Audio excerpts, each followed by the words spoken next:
student, welcome to Employability Skill classes. Today we are going to study about the types of communication. In our previous classes we had studied about the meaning of communication and the process of communication. तो बच्चों हमने देखा था कि संप्रेषण प्रक्रिया के तहत कोई भी जो सेंडर है वो अपने संदेश को भिन्न भिन्न रूपों में रिसीवर तक पहुंचाता है। तो आइए आज हम जानें इनके प्रकार, क्योंकि जब हम सूचना किसी तक पहुंचाते हैं तो वो person to person, place to place vary करती है कि किस प्रकार की सूचना हम व्यक्ति तक पहुंचा रहे हैं और वो किस प्रकार से प्रभावी होनी चाहिए ताकि रिसीवर उसकी प्रतिक्रिया बहुत अच्छे तरीके से दे। तो आइए हम देखते हैं सब इनके प्रकार। यहाँ हम कुल 4 प्रकार के संप्रेषण को जानेंगे। सबसे पहला है तत्व के आधार पर, on the basis of relationship. दूसरे नंबर पे है उद्देश्य के आधार पर, on the basis of purpose. फिर है दिशा या स्थान के आधार पर, on the basis of direction. और उसके बाद है श्रृंखला के आधार पर, on the basis of channel, जो हमारे सिलेबस के अनुसार सबसे ज़्यादा प्रमुख माना जाता है। और ये चैनल और the method both are the same. Let's see the first one, on the basis of relationship और एलिमेंट, है ना। तत्व जो संबंध तत्व है उसके आधार पर किस प्रकार कम्युनिकेशन है वो तय किए जाते हैं। इसके मुख्य और 4 प्रकार हैं। सबसे पहला है इसमें इंट्रापर्सनल, अंतः व्यक्तिक communication with in an individual, है ना। टॉकिंग विथ योरसेल्फ, कि आप जब खुद से बातें करते हैं, जब व्यक्ति क्या होता है खुद सोच रहा है, किसी प्रकार का डिसीजन मेकिंग लेता है, जब आप अकेले में बैठे होते हो और खुद अपने बारे में सोचते हैं या आने वाले समय के बारे में सोचते हैं या किसी प्रकार से कोई चीज़ जो बीत गई है उनके बारे में जब हम डिस्कशन करते हैं अपने आप से, ये कहलाता है इंट्रापर्सनल, अंतः व्यक्ति। दूसरा है इसमें इंटरपर्सनल, अंतर व्यक्तिक, ये फेस टू फेस कम्युनिकेशन कहलाता है। That is the between 2 person, communication between 2 person, 2 व्यक्ति के बीच में जब बातचीत होती है, पर्सनल इंटरव्यू हो, टेलीफोनिक कन्वर्सेशन, या आप अपने फ्रेंड्स से बात कर रहे हो, या पर्टिकुलर 2 व्यक्ति जब आपस में बात करते हैं, 2 वे कम्युनिकेशन, ये इंटरपर्सनल कहलाता है। थर्ड है ग्रुप कम्युनिकेशन, है ना, समूह संप्रेषण। दैट इज़ कम्युनिकेशन बिटवीन 2 और मोर देन 2 पीपल। चाहे आप यहाँ एग्जाम्पल्स के रूप में हम ले सकते हैं, स्कूल है, फैमिली है, ग्रुप डिस्कशन, जहाँ हम ग्रुप में, समूह में social purpose point of view से यहाँ पे आपस में बात करते हैं या सूचनाओं का आदान प्रदान कर रहे हैं। फोर्थ है मास कम्युनिकेशन, है ना, communication with lots of people at a time. जैसे हम ये वीडियो आप जो सभी लोग देख रहे हैं, that is the type of mass communication. YouTube से आप देख रहे हैं, आप रेडियो सुन रहे हैं, टेलीविज़न देख रहे हैं, किसी प्रकार की मूवी यदि देख रहे हैं, that all include is mass communication. तो इस प्रकार ये 4 प्रकार के कम्युनिकेशन है जो संबंध के आधार पर तय किए जाते हैं। सामने वाले व्यक्ति के साथ आपका संबंध क्या है या आपकी प्रक्रिया किस प्रकार। The second one is on the basis of purpose and style, उद्देश्य के आधार पर। इसको 2 भागों में बांटा गया है। दैट इज़ फॉर्मल कम्युनिकेशन, औपचारिक संप्रेषण, और दूसरा है इनफॉर्मल कम्युनिकेशन, अनौपचारिक कम्युनिकेशन।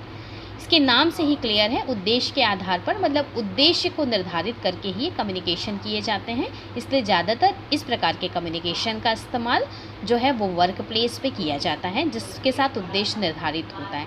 इसमें फॉर्मल कम्युनिकेशन की यदि हम बात करें, औपचारिक के, तो जिसके साथ कोई ना कोई लक्ष्य तय होता है या किसी प्रकार का कमिटमेंट या कार्य पूर्ण करने के लिए किया जाता है। यहाँ एक एग्जांपल देखिए, इसमें हमने एक कंपनी के 3 अलग अलग डिपार्टमेंट्स की बात की है, जिसमें टॉप लेवल है, middle level, bottom level. Top level में अधिकतर इनके सीईओ कंपनी के मालिक को होते हैं। मिडिल लेवल में मैनेजर्स या सुपरवाइज़र को इंक्लूड किया जाता है। बॉटम लेवल में वो सारे एम्प्लॉय होते हैं जो निचले स्तर पे काम करते हैं। इस प्रकार यदि किसी प्रकार का कोई विचार आपको अपने सीनियर्स तक पहुंचाना है तो आपको मिडिल लेवल से होकर टॉप लेवल तक जाना पड़ेगा, या फिर टॉप लेवल के जो पर्सन हैं या आपके जो बॉस हैं उनको आपके तक बात पहुंचानी है तो वो मिडिल लेवल में, मतलब जो मीडिएटर हैं, आप मैनेजर्स हैं या सुपरवाइज़र के थ्रू आपके तक ये बात पहुंचाएंगे। तो ये दोनों तरफ से कम्युनिकेशन, टॉप टू बॉटम और बॉटम टू टॉप, इस प्रकार से ये कम्युनिकेशन किया जाता है जो कि उद्देश्य के साथ रखा जाता है। वहीं यदि हम इनफॉर्मल कम्युनिकेशन की बात करें, अनौपचारिक, तो ये general communication between 2 person without any object, मतलब जनरल गॉसिपिंग यदि हम कर रहे हैं तो ये इनफॉर्मल कम्युनिकेशन के आधार पे आते हैं। इसका कोई लक्ष्य निर्धारित नहीं होता है, मतलब निरुद्देश कहलाता है। जनरल आपसी गॉसिपिंग चल रही है आपस में या बात कर रहे हैं, इस प्रकार के कम्युनिकेशन इसके तहत किए जाते हैं। And the third one, on the basis of direction, दिशा के आधार पर। इसमें दो प्रकार के कम्युनिकेशन है, वर्टिकल कम्युनिकेशन, हॉरिजॉन्टल कम्युनिकेशन। इस प्रकार का जो संप्रेषण है ये भी प्रायः वर्क प्लेस में ज़्यादातर इसका इस्तेमाल होता है, जैसा हमने फॉर्मल और इनफॉर्मल कम्युनिकेशन के बारे में बात की थी। वर्टिकल कम्युनिकेशन जो होता है वो ऊपर से नीचे की ओर होता है, जिसमें उच्च पदाधिकारी अपने अंडर में काम करने वाले किसी भी व्यक्ति से डायरेक्ट बात कर सकता है, या जनरली किसी भी पद में वो हो। जैसे हम बहुत अच्छा वर्टिकल कम्युनिकेशन का एग्जांपल ले सकते हैं कि हमारे माननीय जो प्रधानमंत्री हैं वो डायरेक्ट मन की बात के द्वारा सारी जो जनता है उनसे डायरेक्ट बात करते हैं, ताकि किसी भी प्रकार की समस्या का समाधान निकले या आपका रिस्पांस, प्रतिक्रिया उनके तक पहुँचे या उनकी प्रतिक्रिया आप तक पहुँचे। वही है दूसरा हॉरिजॉन्टल कम्युनिकेशन, जो एक ही स्तर के व्यक्तियों के बीच में आपस में कम्युनिकेशन होता है। किस प्रकार की समस्या आ रही है, रिस्पॉन्स है, वे आपस में मिलके उसको डिसाइड करते हैं। नेक्स्ट है the fourth one, on the basis of channel. ये जो है श्रृंखला के आधार पर, ये सबसे ज़्यादा हमारे लिए महत्वपूर्ण है, क्योंकि ये एक विधि या मेथड भी कहलाती है। और हमारे ITI के सिलेबस या एम्प्लॉयबिलिटी के सिलेबस के अनुसार ये जो कम्युनिकेशन है ये हमारे लिए सबसे ज़्यादा इम्पोर्टेंट है, और इसे हमें बहुत ज़्यादा ध्यान से पढ़ना है। On the basis of channel, श्रृंखला के आधार पर। ये दो प्रकार का होता है, verbal communication and non verbal communication. Verbal communication शाब्दिक संप्रेषण, नॉन वर्बल कम्युनिकेशन अशाब्दिक संप्रेषण। अब शाब्दिक संप्रेषण, वर्बल कम्युनिकेशन, संप्रेषण के दौरान जब हम कम्युनिकेशन के लिए शब्दों का प्रयोग करते हैं तो वो शाब्दिक कम्युनिकेशन कहलाता है, वर्बल कम्युनिकेशन कहलाता है। और जहाँ तक यदि हम बात करें शब्दों के प्रयोग की, तो शब्दों को हम लिखित और मौखिक दोनों ही रूप से करते हैं, oral communication and written communication. Oral communication जहाँ एक व्यक्ति यदि बोल रहा है तो दूसरा व्यक्ति उसे सुनकर रिस्पॉन्स करता है, इसीलिए हम ओरल कम्युनिकेशन के अंतर्गत स्पीकिंग, बोलना, और लिसनिंग, सुनना, ये दोनों गतिविधियों को शामिल करते हैं। वहीं यदि हम लिखित कम्युनिकेशन या लिखित संप्रेषण की बात करें तो जिस प्रकार शब्दों को हम का लिखित स्वरूप भी होता है और उस लिखित स्वरूप को हम पढ़ते हैं, उसका पाठन करते हैं, वाचन करते हैं, इसीलिए रिटन कम्युनिकेशन के अंतर्गत हम रिटन और रीडिंग ये दोनों प्रकार के कम्युनिकेशन को इंक्लूड करते हैं। रिटन कम्युनिकेशन के और भी प्रकार हैं, उसके एग्जांपल्स बहुत सारे हैं, जैसे आप देख सकते हैं ईमेल्स है, लेटर्स है, लेटर्स में हम फॉर्मल इनफॉर्मल लेटर्स लिखते हैं, इंस्टेंट मैसेजेस होते हैं, फैक्स हैं, एम्प्लॉय मैनुअल हैं, मेमोज़ हैं, और आपके व्हाट्सएप मैसेजेस हैं, फेसबुक या ट्विटर में आप जो मैसेजेस करते हैं, that all include in written communication. तो इस प्रकार हम देखते हैं कि ओरल और रिटन दोनों ही हमारे लिए बहुत ज़्यादा एडवांसमेंट फुल ऑफ कम्युनिकेशन होता है। यदि हम एडवांटेज की बात करें या दोनों के कंपैरिजन की बात करें कि which one is better, that means both are better. कुछ कुछ इसकी डीमेरिट्स भी हो सकती हैं, बट एडवांटेज इसके ज़्यादा है। ओरल कम्युनिकेशन की बात करें, इसके एडवांटेज की, इट इज़ लेस एक्सपेंसिव, बहुत कम एक्सपेंसिव है, आप डायरेक्ट किसी से भी किसी भी समय बात कर सकते हैं, सेव टाइम, कम से कम समय में आप उनसे बात कर सकते हैं, इमीडिएट फीडबैक इसमें मिल जाता है, पर्सनल कॉन्टेक्ट आप इसमें करते हैं ओरल में, यूज़फुल इन डिफ़िकल्ट सिचुएशन, तुरंत आप उनसे कोई अपनी जो है बातें तुरंत कह सकते हैं, कोऑपरेटिव स्पिरिट होती है, यूज़फुल इन सीक्रेट मैटर्स, है ना, पर्सुएसिव होता है, useful for all kids of audience.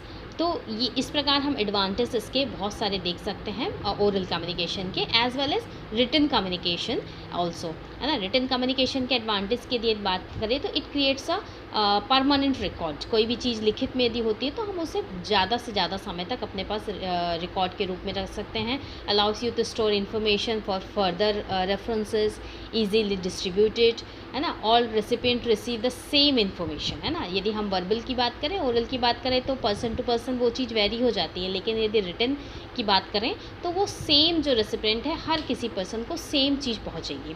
तो रिटन जो कम्युनिकेशन है helps in laying down apparent principle, policies and rules of running all the organization. It is a permanent means of communication, है ना. that is a useful where record is required, है ना. जब भी हमको ज़रूरत है हम उसको तुरंत ओपन करके देख सकते हैं. तो इस तरीके से हमने देखा कि वर्बल पार्ट ऑफ कम्युनिकेशन में हमने मौखिक रूप से और लिखित रूप से भाषा का प्रयोग किया, मतलब शब्दों के सिर्फ इस्तेमाल से.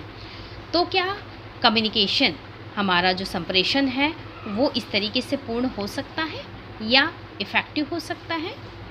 नहीं. इस फिगर को देखिए. इसके अनुसार हम देख रहे हैं कि हम जब भी किसी से कम्युनिकेट करते हैं तो भाषा का जो प्रयोग है या शब्दों का प्रयोग हम सिर्फ 7% करते हैं. 7% ऑफ वर्ड का हम इसमें इस्तेमाल कर रहे हैं.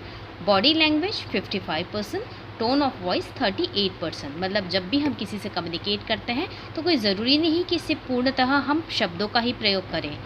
इसके साथ हम कुछ अशाब्दिक तरीक़ों का भी इस्तेमाल करते हैं. उसे ही हम कहते हैं नॉन वर्बल कम्युनिकेशन, अशाब्दिक संप्रेषण. Non-verbal communication is the transmission of message or signals through a non-verbal platform such as eye contact, facial expressions, gesture, posture and the distance between two people.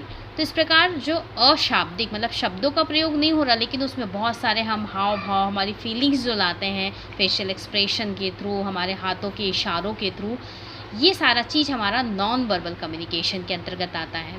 इसे 3 प्रकार से हम जानेंगे, अलग अलग गतिविधियाँ जो हम एक बार जब किसी से कम्युनिकेट करते हैं तो इन सब का प्रयोग हम उस तरीके से करते हैं, जिसमें है para language, tone of voice, भाषा विज्ञान जिसको हम बोलते हैं, प्रॉक्सिमिक्स, डिस्टेंस या स्पेस, दोनों व्यक्तियों के बीच का दायरा या निर्धारित एक दूरी, काइनेसिक्स, शारीरिक भाषा, शारीरिक गतिविधियाँ, मतलब बॉडी लैंग्वेज या मूवमेंट जो हमारे कम्युनिकेशन में इन्वॉल्व होता है.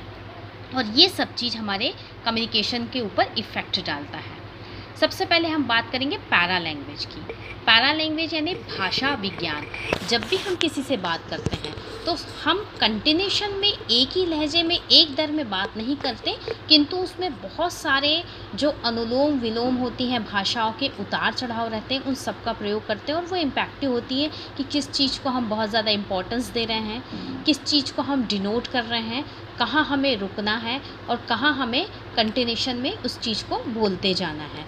तो इस प्रकार हम देखेंगे पैरा लैंग्वेज में पिच, स्वरमान, जो कि भाषा का उतार चढ़ाव कहलाता है. किस प्रकार हम बोलते बोलते धीमे हो जाते हैं फिर आगे बढ़ जाते हैं, तो ये हमारे एक वेव कहलाती है.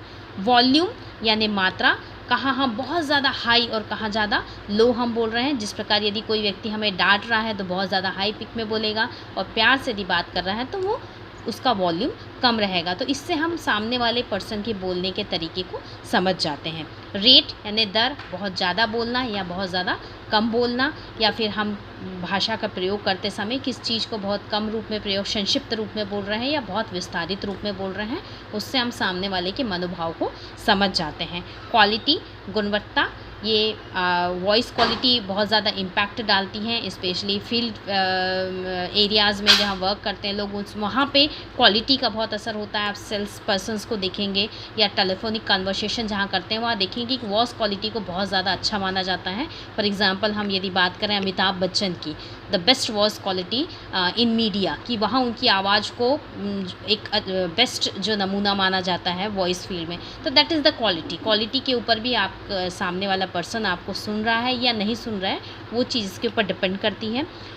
द वोकलाइज पॉज, जहाँ हम रिटन लैंग्वेज में पंक्चुएशंस की बात करते हैं, it is totally based on punctuations. Vocalise pause मतलब हम बातें करते करते कहाँ पर अपना ठहराव रुक रहे हैं और कहाँ पर हम उसको कंटिन्यूशन में बोल रहे हैं. इसका बेस्ट एग्जांपल मैं आपको एक बताऊंगी कि यदि आप किसी व्यक्ति को, किसी पर्सन के बारे में बोल रहे हैं, रोको, मत जाने दो, तब आप उसको आदेश कर रहे हैं या बता रहे हैं कि हाँ उस व्यक्ति को आपको रोकना है, जाने नहीं देना है.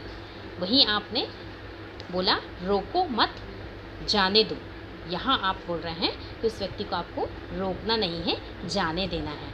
तो वोकलाइज पॉज्ड इसी चीज़ को कहते हैं कि कहाँ अपने भाषा को हम पंक्चुएशन पॉइंट ऑफ व्यू से प्रोनाउंस कर रहे हैं. एंड नेक्स्ट पार्ट पे हम आते हैं, दैट इज़ प्रॉक्सिमिक्स, निर्धारित दूरी. यानी प्रॉक्सिमिक्स जो है वो एक डिस्टेंस, लोगों के साथ बात करने का की जो दूरी है उसके अनुरूप हम तय करते हैं कि सामने वाले व्यक्ति के बोलने का जो तात्पर्य है वो क्या है या उसका अर्थ क्या है। इसमें आप देख रहे होंगे 4 प्रकार के अलग अलग जो है प्रॉक्सिमिक्स बताए गए हैं। सबसे पहला है इंटीमेट स्पेस, अंतरंग स्थान। इसका जो डिस्टेंस है वो तय किया गया है, निर्धारित है 1.5 मीटर से 45 सेंटीमीटर्स तक। तो ये जो दूरी है ये हमारे बहुत ही क्लोज़ रिलेशन का जो पर्सन है, हमारे पेरेंट्स हैं, हमारे ब्रदर या सिस्टर हैं, या किसी प्रकार का बहुत क्लोज़ फ्रेंड जो हैं, उनसे जब हम बात करते हैं तो इतनी दूरी हमारी हमेशा उनके साथ बनी हुई रहती है। या किसी प्रकार की कोई गुप्त बात जो आपके कानों में कही जाती है, तो इस समय कोई व्यक्ति आपके कान में कोई बात आके कह रहा है तो हम समझ जाते हैं कि हाँ, बहुत ज़्यादा जो सीक्रेट जो बात की गई है, इसका बहुत जो सेंस होगा कि वो जो पर्सन है वो आपसे बहुत क्लोज़ है, ये बात आपकी आपस में आप शेयर कर सकते हैं। तो ये भी कम्युनिकेशन को या बात करने का आपका तरीका, ये जो डिस्टेंस है उससे हम कम्युनिकेशन का मीनिंग समझ जाते हैं।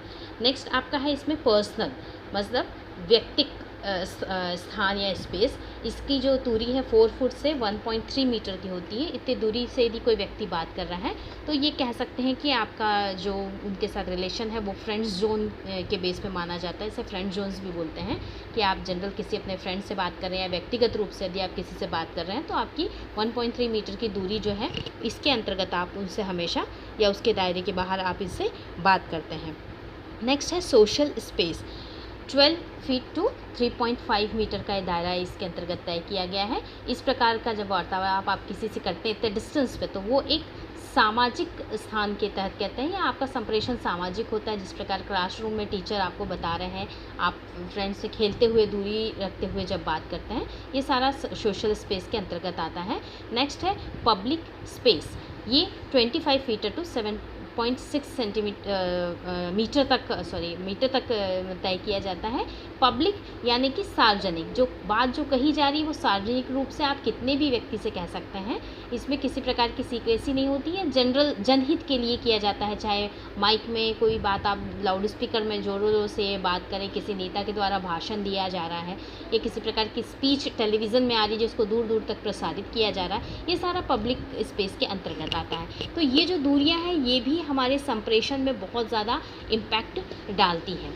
Last but with the least हम बात करेंगे काइनेसिक्स की, जो नॉन वर्बल कम्युनिकेशन का तीसरा प्रकार कहा जाता है। शारीरिक भाषा या शारीरिक गतिविधियाँ, बॉडी लैंग्वेज, मतलब शारीरिक मूवमेंट की इसमें बात हो रही है। और फेस टू फेस कम्युनिकेशन में काइनेसिक्स का बहुत ज़्यादा इम्पोर्टेंस होता है। इसमें हम हमारे गेस्चर और पोस्चर के ऊपर बहुत ज़्यादा हमें ध्यान देना होता है, और सामने वाला व्यक्ति भी इससे बहुत ज़्यादा प्रभावित होता है। गेस्चर्स की यदि हम बात करें तो वो इशारे जो फेशियल एक्सप्रेशन के थ्रू, आई कांटेक्ट के थ्रू, हेड मूवमेंट के थ्रू, मतलब सिर की गतिविधियां जो है उसके द्वारा हम इशारों के थ्रू बातें करते हैं, या हमारे बात करते समय ये सब चीज़ों का जो मूवमेंट रहता है वो हमारे कम्युनिकेशन के ऊपर इम्पैक्ट डालता है। वही पॉस्चर की यदि हम बात करें तो उसमें बॉडी टाइप है ना, हमारा स्टैंडिंग बैठक, कैसे हम चलते हैं, कैसे हम बैठते हैं, ये सब चीज़ इम्पैक्ट डालती हैं। इसमें सबसे पहले हम यदि बात करें शारीरिक गेस्चर्स या इशारे की बात करें, शारीरिक भाषा में फेशियल एक्सप्रेशन, तो फेशियल एक्सप्रेशन आप देखते होंगे कि यदि कोई गुस्सा है तो उसका चेहरा देख के आप अपने आप समझ जाएंगे, है ना। बोलते समय यदि आपको कोई आँख दिखा दें, या आप घर में बैठे हुए हैं, कोई गेस्ट आए हैं और आपको किसी चीज़ के लिए इशारा किया जाए, आपकी मम्मी सिर्फ आपको आँख दिखाए तो आपको समझ जाता है कि आपको यहाँ से उठ के बाहर जाना है या आपको पानी लेकर आना है। तो दैट मीन्स जो फेशियल एक्सप्रेशन है या आई कांटेक्ट है, इनसे हम ये सारी चीज़ समझ जाते हैं कि हाँ किस प्रकार की गतिविधि हमको आगे करना है, या सामने वाला व्यक्ति बहुत ज़्यादा खुश है, दुखी है, या उसके आँखों के देखने से ही हम समझ जाते हैं कि वो किस प्रकार का इशारा कर रहा है। उसी प्रकार हम गेस्चर्स में और चीज़ देखेंगे, दैट इज़ हेड मूवमेंट, कि हम कभी किसी को हाँ बोलना है तो किस प्रकार ऊपर से लेके नीचे तक हम हामी भरने के लिए हाथ बढ़ते हैं, नहीं बोलना है तो जो मूवमेंट हमारा लेफ़्ट टू राइट होता है, वही कोई चीज़ यदि हम समझ रहे हैं तो किस प्रकार से हमारी टिल्टिंग हेड की हम समझ रहे हैं। तो और यदि हम किसी से बोर हो रहे हैं तो अपने आप जो है हमारे हाथ हमारे सिर के नीचे आ जाएंगे, नो मूवमेंट होता है उसमें। तो इस प्रकार हेड मूवमेंट से भी हम सामने वाले पर्सन के इंटरेस्ट को समझ जाते हैं। और हैंड मूवमेंट भी बहुत ज़्यादा होता है, कि किस प्रकार हम कोई भी चीज़ इशारों में भी बताते हैं, संकेतों के द्वारा बताते हैं। ट्रैफिक सिग्नल पे यदि कोई पुलिस जो ट्रैफिक पुलिस है वो खड़े रहते हैं तो हाथों के इशारों से किस प्रकार पूरे ट्रैफिक सिग्नल को कंट्रोल कर देते हैं। इस प्रकार के गेस्चर और पोस्चर बहुत सारे हैं जिसके बेस पे हम सामने वाले पर्सन के द्वारा जो अनकही बातें हैं उनको भी समझ जाते हैं। ऐसी यदि हम पोस्चर्स की बात करें काइनेसिक्स में, तो हमारा वॉकिंग पैटर्न, कौन सा व्यक्ति किस तरीके से चल रहा है ना, इसके एक एक इफ़ेक्ट से, उनकी चाल से, यदि वो बहुत नर्वस है तो बहुत डल चलेगा, यदि बहुत ज़्यादा कॉन्फिडेंट है तो बहुत स्पीड में चलेगा और ऊपर की तरफ देखेगा। वही व्यक्ति कोई बहुत ज़्यादा सोच विचार कर रहा है तो हाथों को पीछे बांध के वो टहलते रहता है ताकि वो अंदर ही अंदर बहुत ज़्यादा विचार विमर्श कर रहा है ना। तो और बहुत तेज़ गति से जा रहा है और उसकी नज़र सिर्फ नीचे की ओर है, कहीं और नहीं है, तो इसका मतलब वो बहुत ज़्यादा एंग्जाइटी है, चिंताओं में डूबा हुआ है और सिर्फ अपने लक्ष्य को प्राप्त करना चाह रहा है। तो इस प्रकार जो वॉकिंग पैटर्न्स है उससे भी हम बहुत सारी चीज़ों को समझ जाते हैं, जो अनकही बातें हैं, है ना। ये सारा चीज़ हम नॉन वर्बल की बात कर रहे हैं, जो किसी प्रकार से बताया नहीं जाता पर एक्सप्रेशन के थ्रू हम ये सारी चीज़ समझ जाते हैं। वहीं हम पोस्चर्स में देखें तो सिटिंग पोजीशन, जब आप बैठते हैं तो बैठने के तरीके से भी हम व्यक्ति की भावनाओं को समझ लेते हैं। सामने वाला व्यक्ति रिलैक्स होकर बैठा है कि टेंशन में बैठा है, या वो बहुत ज़्यादा उत्सुक है किसी बात को बताने के लिए। तो इस तरीके की जो सिटिंग पोजीशंस हैं उससे भी हम समझ जाते हैं कि जो पर्सन है वो किस प्रकार का व्यक्ति है और वो अपने कम्युनिकेशन के थ्रू क्या बताना चाह रहा है। क्वेश्चंस में जिस प्रकार हम एक और चीज़ में बताएं कि स्टैंडिंग, है ना, स्टाइल, आपका खड़े रहने का तरीका, वो भी आपकी पर्सनालिटी को भी इंडिकेट करता है। साथ में जब आप बात कर रहे हैं, बात करते समय भी आपकी स्टैंडिंग पोजीशन आपके जो कम्युनिकेशन का जो इंटेंशन है या एम है उसको क्लियर करता है। वही चीज़ बॉडी टाइप जो है, बॉडी उससे पर्सन का जो नेचर है, कुछ साइकोलॉजिकल पॉइंट ऑफ व्यू से हम इस चीज़ को जान पाते हैं। मेडिकल साइंस भी इसको प्रूव करता है कि बॉडी जो टाइप है वो व्यक्ति के बिहेवियर को स्टडी करने का एक प्रकार है। तो इस प्रकार ओवरऑल हमने क्लास में देखा कि हमारा जो टाइप ऑफ कम्युनिकेशन है, ये टाइप ऑफ कम्युनिकेशन व्यक्ति के हर चीज़, हाव भाव को, उसके बोलने के तरीके को, उसके द्वारा जो शब्दों का प्रयोग हो रहा है, उसके द्वारा हम इस कम्युनिकेशन को कितना बेस्ट बना सकते हैं, उसको इफ़ेक्टिव बनाने के लिए हमें इन सब चीज़ों के ऊपर भी ध्यान देना पड़ता है। और साथ ही साथ हमें संप्रेषण, सामने वाले के ऊपर इसका किस प्रकार हमारा प्रभाव पड़े या संप्रेषण का, तो इसके लिए हम इस प्रकार के जो कम्युनिकेशन है उसका प्रयोग कर सकते हैं। सो thank you very much for attending my class. Thank you everyone.